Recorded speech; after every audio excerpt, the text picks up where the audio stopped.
Karena Alkitab berkata, the Bible, Holy Spirit berkata cuma 2. Anak-anak muda berkata, kenapa dia bisa seperti Henok ini terangkat ke surga? Karena dia memiliki iman yang dahsyat, iman yang berkenan kepada Allah, bahwa hidupnya bergaul kepada Allah. Jika kau ingin diberkati, masa depanmu dahsyat, bergaullah dengan Allah. Amin. Bagaimana kau bergaul dengan Allah? Berdoa, beribadah, baca firman, melakukan yang benar, melakukan terbaik buat Tuhan. Jauhi segala yang jahat supaya kau diberkati oleh Tuhan. Karena Tuhan tidak suka dengan dosa. Tuhan tidak suka dengan kejahatan. Tetapi Tuhan senang dengan apa? Kebaikan, kemurahan, cinta, sukacita. Kalau kita sama-sama keluarga saling-saling melayani, mengasihi, seperti tadi siang sudah ngopi, makan roti, ya kan? Ada perjamuan kasih luar biasa, amin. Ya, ini kita lestarikan Bapak Ibu jemaat. Dari jemaat oleh jemaat untuk jemaat, kan luar biasa. Kalau dulunya mungkin enggak pernah lihat masak mie goreng, udah ada bisa mie goreng. Ya. Ada yang bawa kue, kita langsung bawa kue. Ada yang bawa jeruk, buah, Coca-Cola, silakan. Luar biasa. Ini ada apa? Ada cinta, kasih sayang, kebersamaan. Yang belum bisa beri masalah. Ya kita beri yang terbaik buat Tuhan. Tapi berdoa supaya kau nanti suatu saat memberi yang terbaik buat Tuhan. Amin. Setiap orang yang beri, mereka juga akan menerima upah yang mereka berikan. Berlomba-lomba berbuat kasih, berlomba-lomba memberi buat Tuhan. Karena ini adalah pekerjaan-pekerjaan Tuhan yang sangat menyenangkan.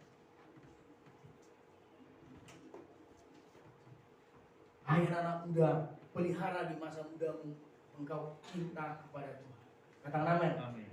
Jangan cinta kepada gamers. Dikit-dikit udah bahaya ini anak muda ini, betul. Udah diambang kehancuran sebenarnya metode pemikiran anak muda ini. Iya, termasuk anak saya, betul kan? Betul nggak? Iya. Betul. Ini anak muda kita, bukan hanya tanggung jawab orang tua ini. Semua kita jemaat ini bertanggung jawab. Amin. Karena mereka adalah tiang-tiang gereja di masa akan datang. Jangan sampai nanti udah ngoceh 30 kali bapaknya mamanya untuk mengingatkannya tidak mau dengar. Yang didengar apa? Teman-teman yang dia mau didengar. Ayo maju. Kiri. Itu didengar. Bapaknya ngobrol nggak dengar. Ayo maju apa lagi? Saya pikir begitu. Mengapa? Karena itu pilihan mereka. Dan saya berkata itu adalah sementara. Ya kan? Kalau nasihat orang tua itu selama-lamanya kau ingat. Itu yang membungkus hidup engkau diberkati Tuhan. Hukum Taurat kelima, hormatilah ayah dan ibumu supaya panjang umurmu.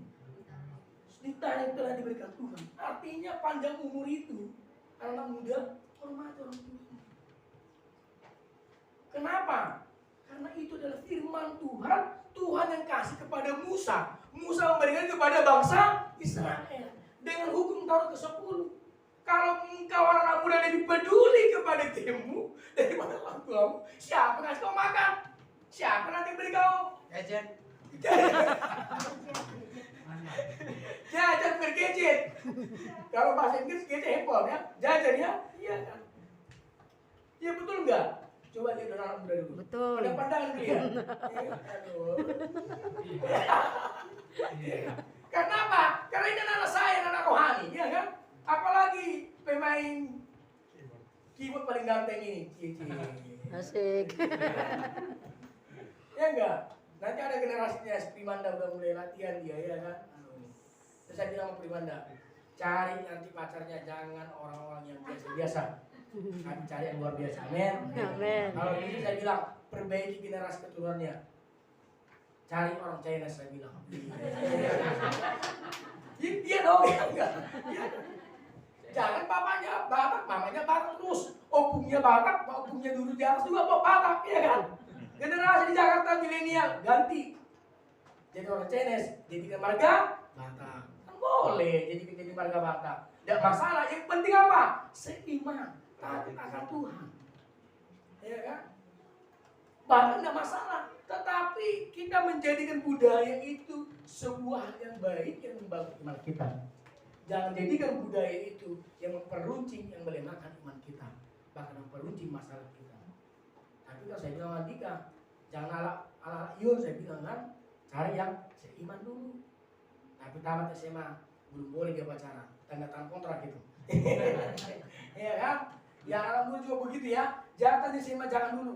Sekalipun kau digoda orang-orang yang mengasihimu, ada di sana putri-putri yang cantik yang menggoda, katakan no way.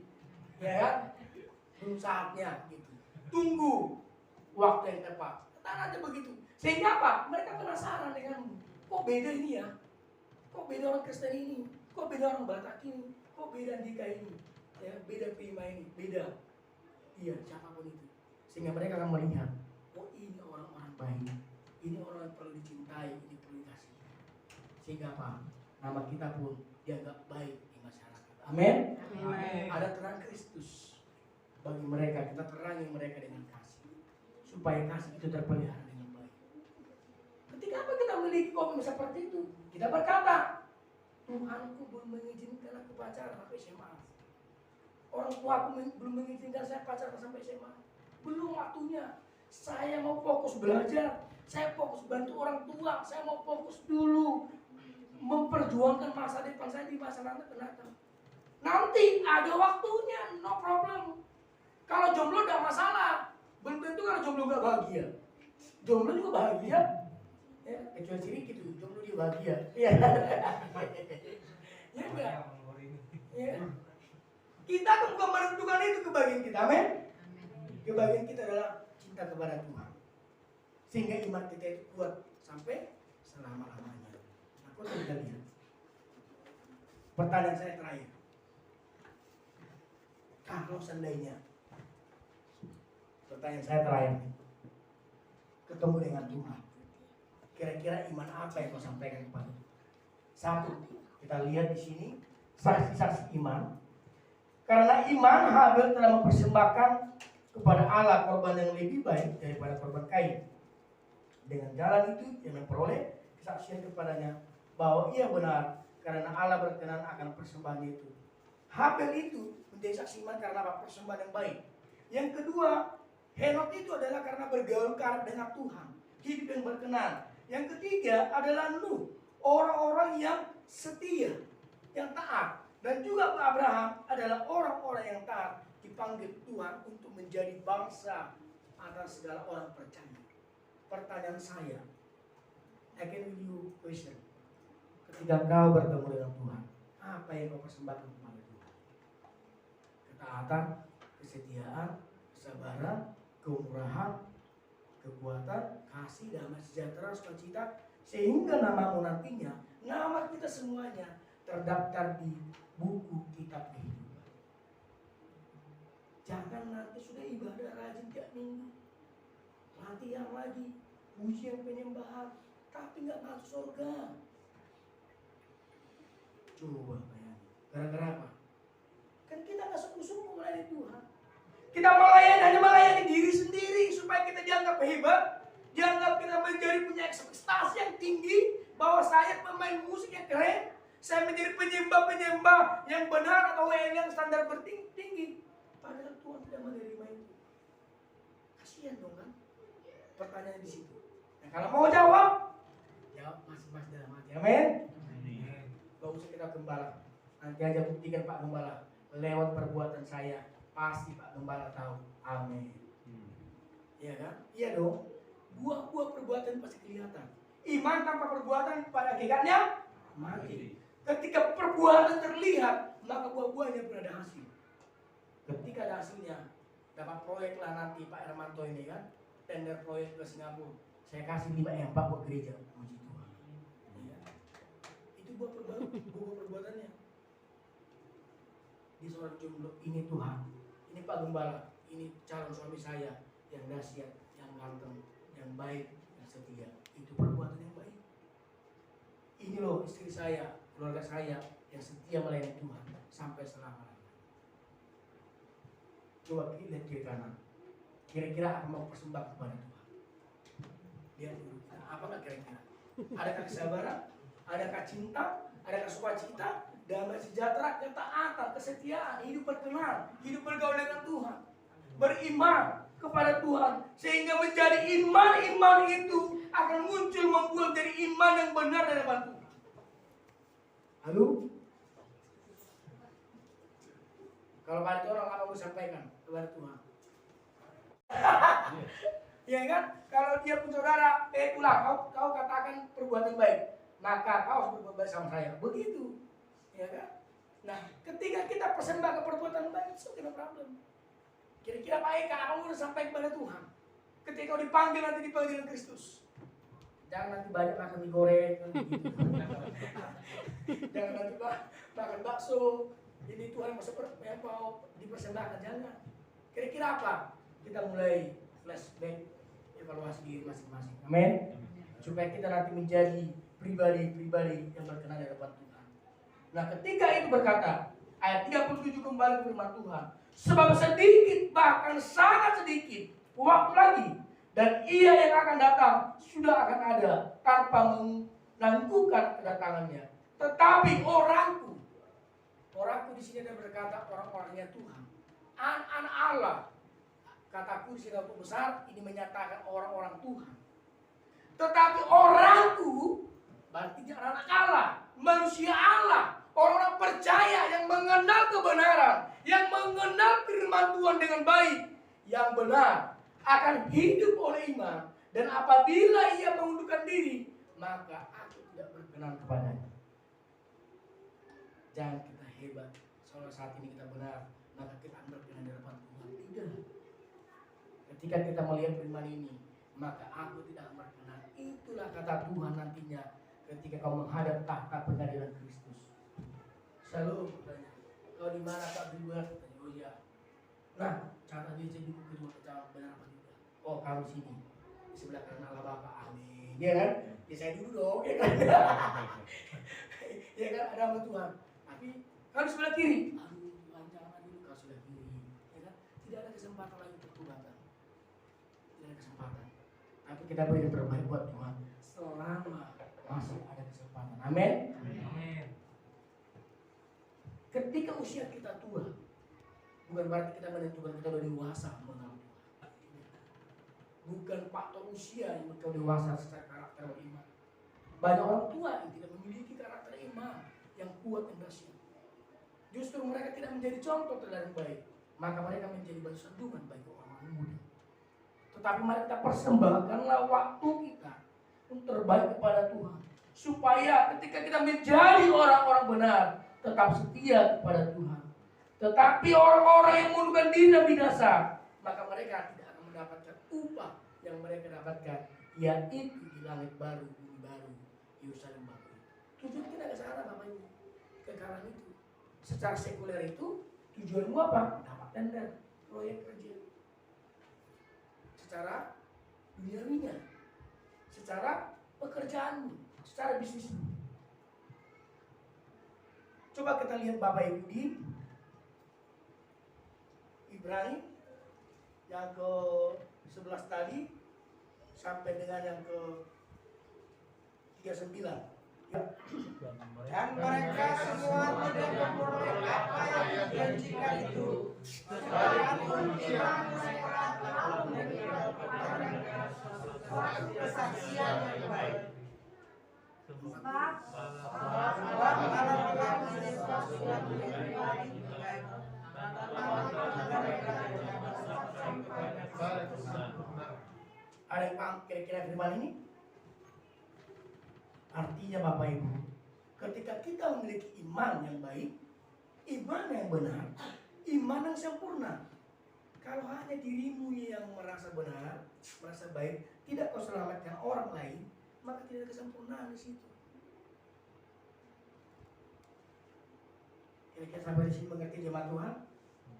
Ketika kau memiliki harta kekayaan, kita taruh, memiliki jabatan, memiliki harta, keluarga yang baik, keluarga yang cinta sama Tuhan. Tetapi kalau hanya denominasi pikiran hanya kepada sekelilingmu saja yang di dalam keluargamu, yang lain tidak kau perhatikan, maka kau sempurna. Kemungkinan besar pun itu tidak akan menjadi pengikut Tuhan di masa yang akan datang. Di langit baru, bumi baru. Karena Tuhan kita itu rela mati bagi manusia, maka kita pun harus rela bagi orang lain supaya kita semakin sempurna. Katakan amin. Nah, inilah peluang dan perbedaan antara doktrin yang lain dengan gereja-gereja atau Kristen. Nanti kita ada perjamuan, kita akan lihat bahwa tanda perjamuan ini adalah menjadi sebuah kekuatan bagi kita. Bahwa perjamuan ini menjadikan kita menguatkan iman kita supaya kita tetap eksis di dalam perjalanan hidup. Roti dan anggur ini bukan hal yang biasa Bapak Ibu, tetapi harus diimani bahwa itu adalah darah Yesus, tubuh Kristus yang dijadikan sebuah lambang peringatan akan Tuhan ketika Dia berkorban di kayu salib tahun 2021 tahun. Ini adalah bukti kasih Yesus. Sehingga Ulangan 6:4 ayat 5 dikatakan, dengarlah hai orang Israel, Tuhan itu Allah kita, Tuhan itu Esa. Kasihlah Tuhan Allah dengan segenap hatimu dan dengan segenap jiwamu dan dengan segenap kekuatanmu. Artinya kita sudah memiliki iman yang dahsyat, kita iman yang benar, kita iman yang kuat. Jikalau kita tidak memiliki kasih, maka itu pun tidak ada hal yang berharga di hadapan Tuhan. 1 Korintus 13 ayat 2 tadi berkata, apa Pak tadi kita firman tadi Pak? Firman tadi ayat itu 1 Korintus 13 ayat 2. Nah, sekalipun aku mempunyai karunia untuk kasih, Dan sekalipun aku memiliki iman yang sempurna untuk memindahkan gunung, tetapi jika aku tidak mempunyai kasih, aku sama sekali tidak berguna. endingnya, akhir daripada iman yang benar tadi itu, jikalau tidak memiliki kasih, maka sama sekali kita tidak berguna di hadapan Tuhan. Kenapa? Karena iman yang kita miliki mungkin hanya untuk kita diri sendiri. Kekayaan kita, kenikmatan kita, kehebatan kita, kepentingan kita yang muncul. Tetapi jika tidak ada kasih, maka engkau sama sekali tidak berguna. Tujuannya adalah bahwa Allah pun memberikan anaknya bagi sendiri, itu adalah putra tunggalnya bagi diri sendiri diberikan untuk manusia, supaya semua manusia terselamatkan. Karena Tuhan tidak mau satupun kau tidak diselamatkan. Karena maunya Tuhan kita semua selamat, seluruh dunia selamat, supaya mereka percaya kepada firman. Sebab apa Bapak Ibu? Kalau kerajaan neraka itu hapus habis yang tahu. Tahu panasnya air panas 1000 cc, 100 cc itu air panas bikin kopi, udah panas belum? Melepuh tangan kita. Kalau kepanasan itu diuji dari berbagai macam cara dan penelitian, 1000 derajat Celcius itu bahkan 10.000 derajat Celcius panasnya neraka itu. Itulah nanti yang kau terima di dalam penghakiman di masa yang datang. Tetapi kerajaan surga itu kebahagiaan selama-lamanya kau terima nantinya di masa-masa selamanya. Usia kita 70-80 tahun di dunia ini, kita menderita, so problem. Kita hidup bahagia, pas-pasan, ngontrak, cukup hanya makan dan minum saja, cukup hanya pakaian 2-3 pakaian, tidak masalah. Yang penting kamu hidup benar, hidup taat Tuhan. Tapi kita membuktikan kualitas imanmu di hadapan Tuhan bahwa kamu berharga. Apalagi kamu memiliki kasih yang dahsyat, kamu memiliki iman, kasih yang kuat di tengah-tengah kehidupanmu, niscaya peluangmu menjadi kerajaan surga sebagai ahli waris ada kemungkinan besar engkau masuk di sana. Sehingga ketika kita berkata sudah selesai dengan diri kita sendiri, dengan iman yang sempurna, dengan kasih yang baik itu, maka kita pun akan layak menjadi ahli waris kerajaan. Itu intinya. Sebab kan Allah penggenapan hukum-hukum daripada Taurat itu perjanjian lama adalah kasih. Kasih kepada Allah, berkasih kepada manusia sesama. Itu sebabnya di Ulangan 6, 4 dan 5 saya katakan, dengarlah hai orang Israel, Tuhan itu Allah kita, Tuhan itu Esa. Kasihlah Tuhan Allahmu dengan segenap hatimu dan dengan segenap jiwamu dan dengan segenap kekuatanmu. Bahwa itu adalah prioritas utama sebagai orang percaya. Kasih. Senantiasa apa yang kau perbuat, maka Tuhan akan memberinya buah-buah yang baik. Jangan kau jadi seorang yang hebat, tapi tidak memiliki kasih. Tidak ada gunanya Bapak Ibu jemaat Tuhan. Kita sebagai hamba Tuhan, jika tidak memiliki kasih, kita buat apa? Itu sebabnya selalu kita pelihara ini, misi kita ini menjadi umat Allah yang memiliki karakter dua, kasih dan teladan iman seperti Tuhan Yesus Kristus. Saya ada promosi sedikit, ya kan? Nantinya ini promosi dibuat jemaat Tuhan, ya kan? Rencana saya nanti luar biasa. Kalau saya nanti dititipkan